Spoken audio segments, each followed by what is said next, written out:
The fly stitch can be done in several different styles. You can make a V shape, a U shape, or you can put a long tail on it to make kind of a Y shape.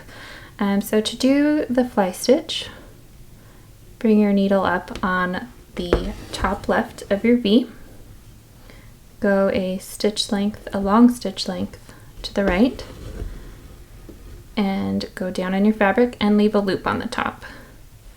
Next, go down to the bottom of where you want your V and make sure it goes through this loop here. And you want to give it a nice tug to give it that V shape. And you're going to make one teeny tiny stitch forward just to tack that in place.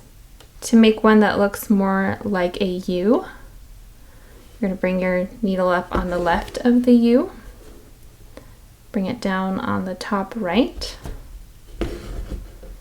go down to the bottom, make sure you've left this loop here,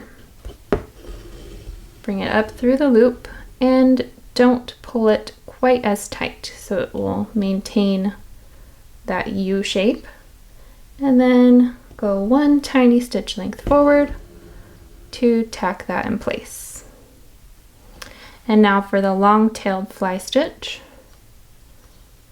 come up on the left hand side of the V again, down on the right hand side,